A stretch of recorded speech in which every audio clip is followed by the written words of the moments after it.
أعوذ بالله من الشيطان الرجيم.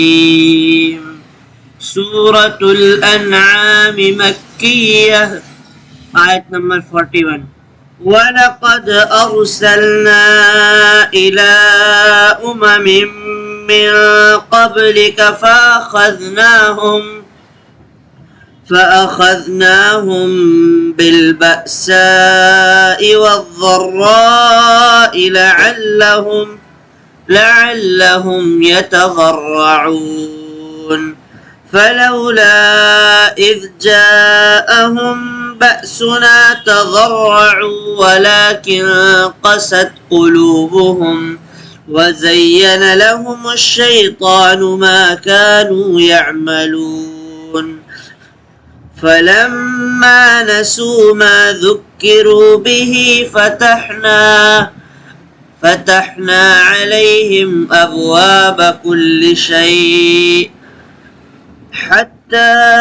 إذا فرحوا بما أوتوا أخذناهم بغتة فإذا هم مبلسون. فقطع دابر القوم الذين ظلموا والحمد لله رب العالمين. قل أرأيتم إن أخذ الله سمعكم وأبصاركم وختم على قلوبكم من إله غير الله يأتيكم به.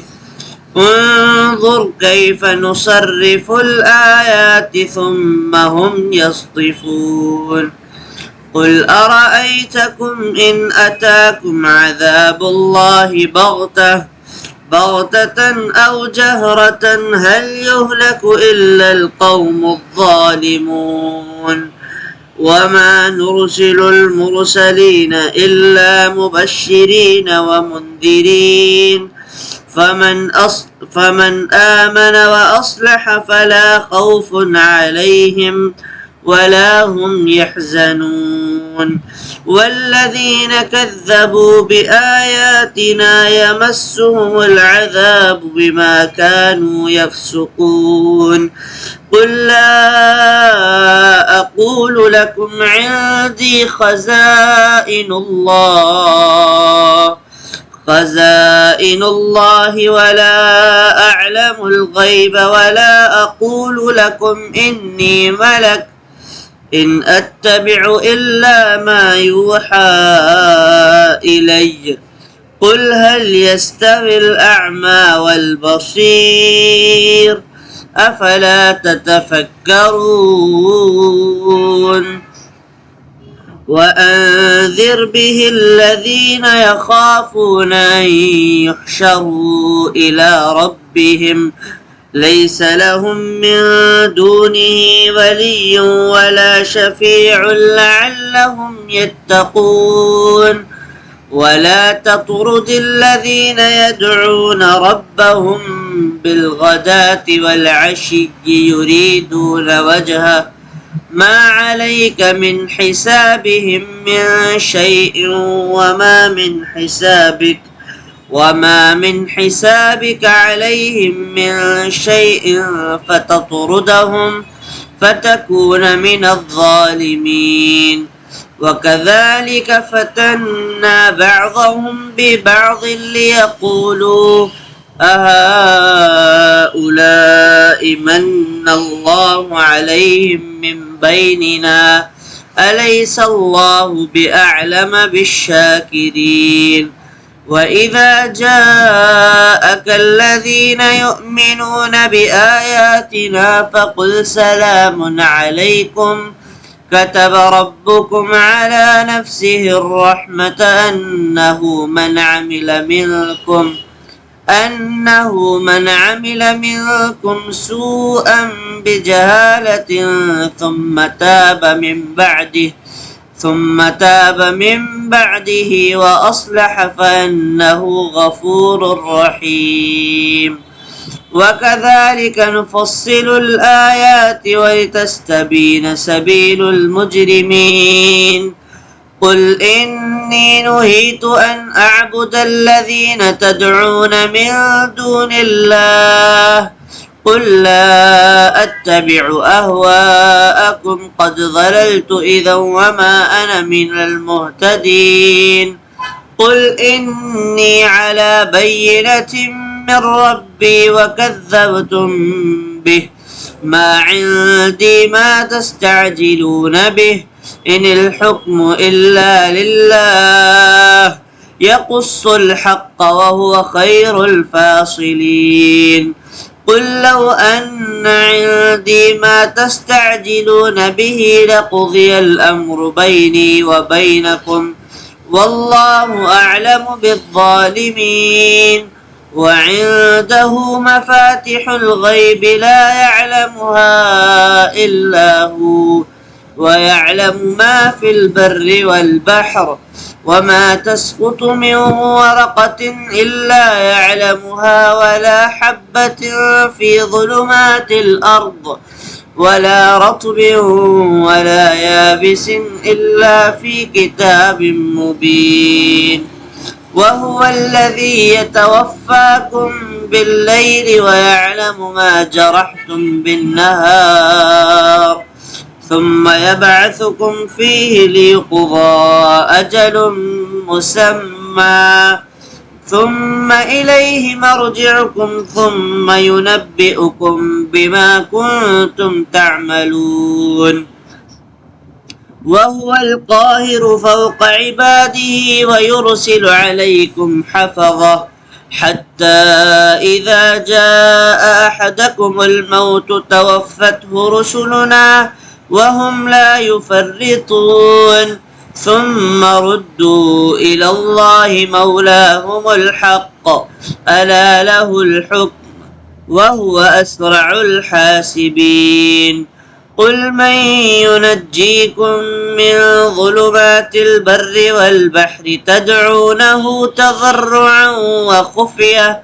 لئن أنجانا من هذه لنكونن من الشاكرين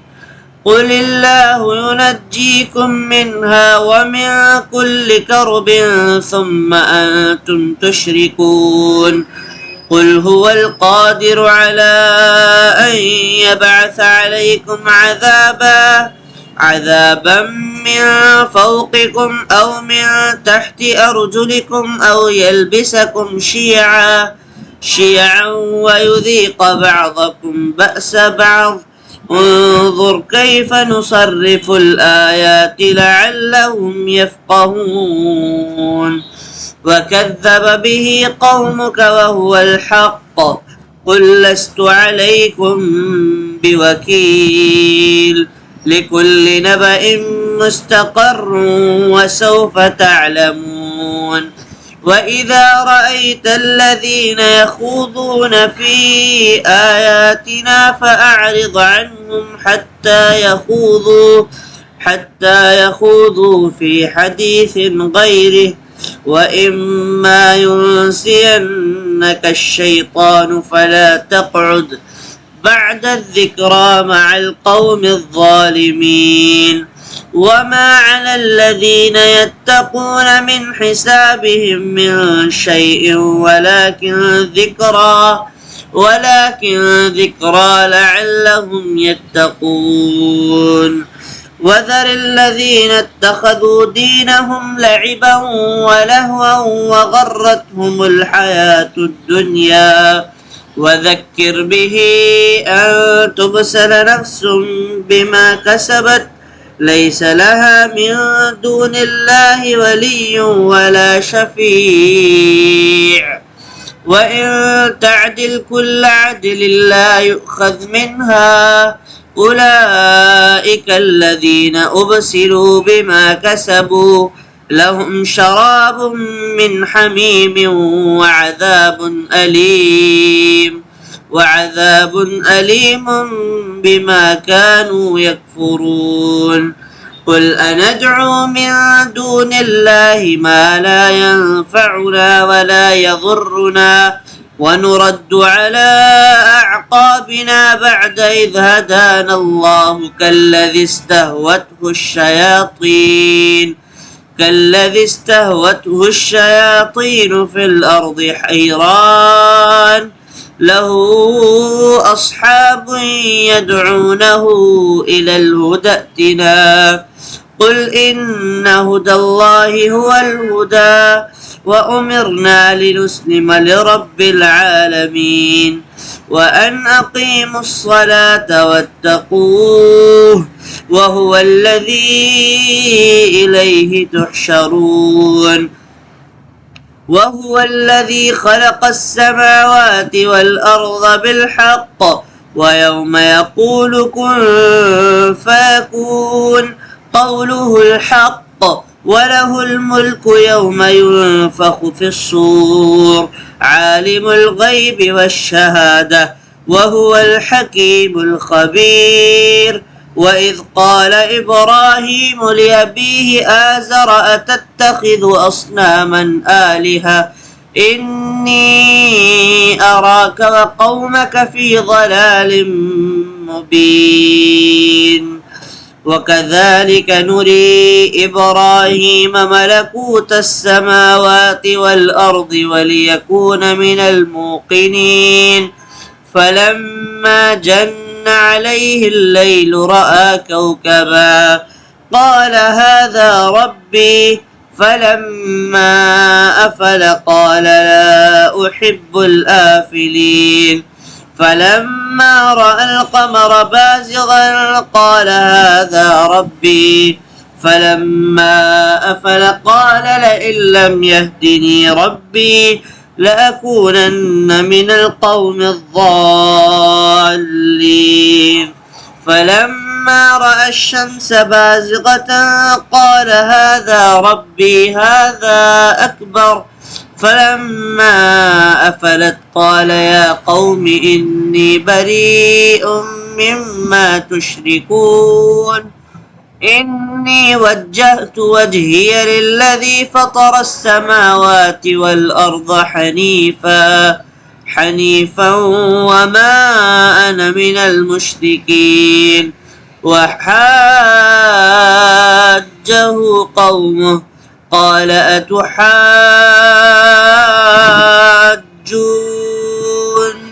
في الله وقد هدان ولا أخاف ما تشركون به إلا أن يشاء ربي شيئا وسع ربي كل شيء علما أفلا تتذكرون وكيف أخاف ما أشركتم ولا تخافون أنكم أشركتم بالله ما لم ينزل به عليكم سلطانا فأي الفريقين أحق بالأمن إن كنتم تعلمون الذين آمنوا ولم يلبسوا إيمانهم بظلم أولئك لهم الأمن وهم مهتدون وتلك حجتنا آتيناها إبراهيم على قومه نرفع درجات من نشاء إن ربك حكيم عليم ووهبنا له إسحاق ويعقوب كلا هدينا ونوحا هدينا من قبل ومن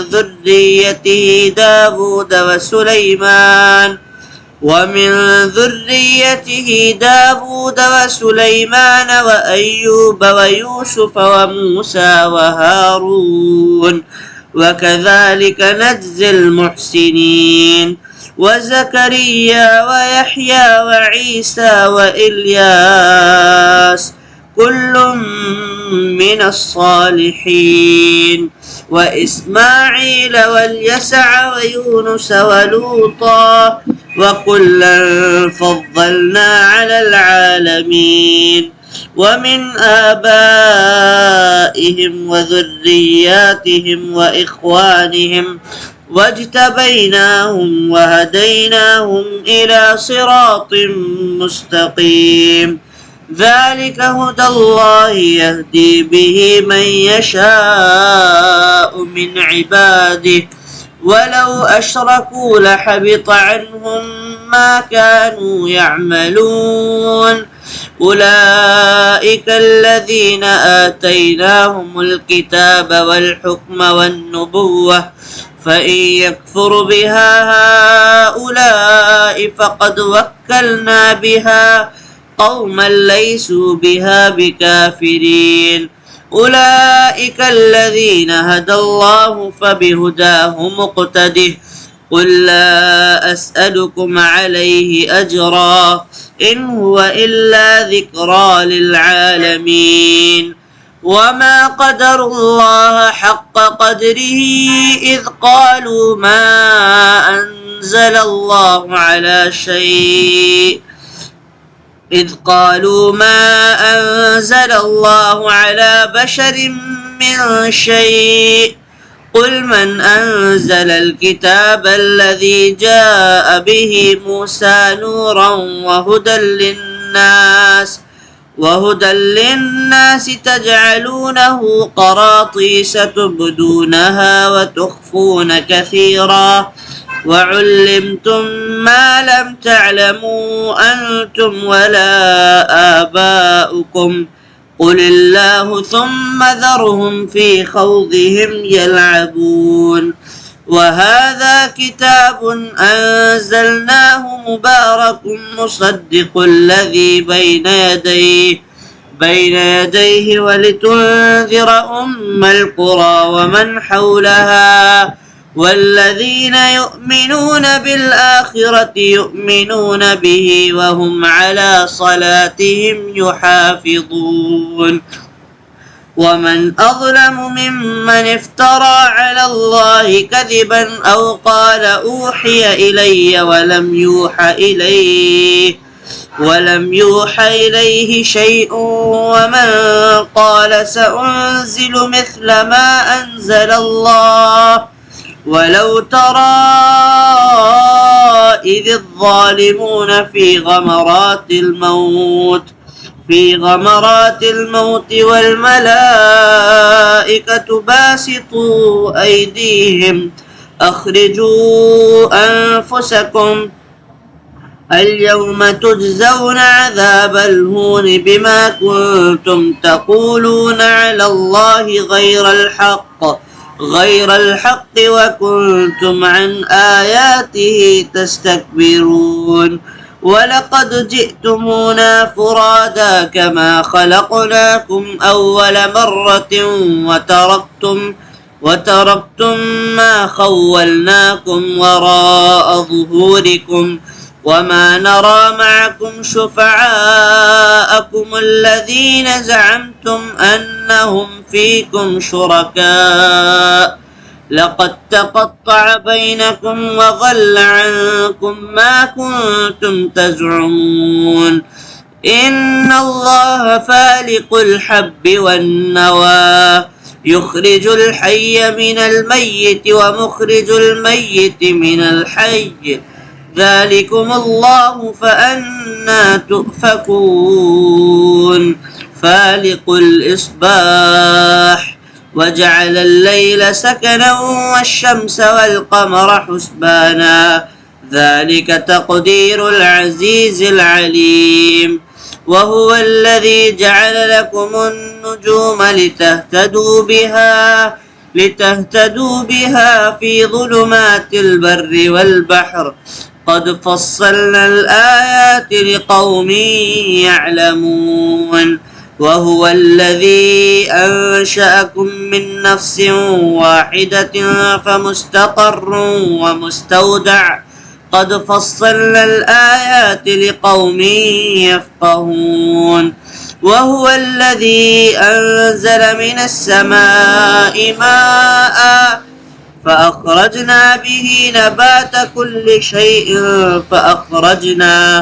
فأخرجنا منه خضرا نخرج منه حبا متراكبا ومن النخل من طلعها قنوان دانية وجنات من أعناب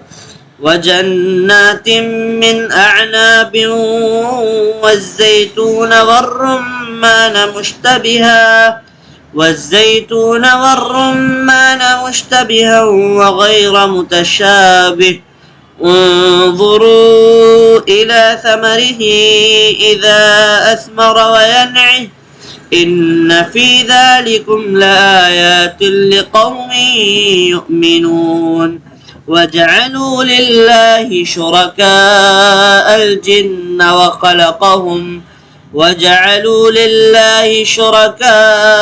الجن وخلقهم وخرقوا له بنين وبنات بغير علم سبحانه وتعالى عما يصفون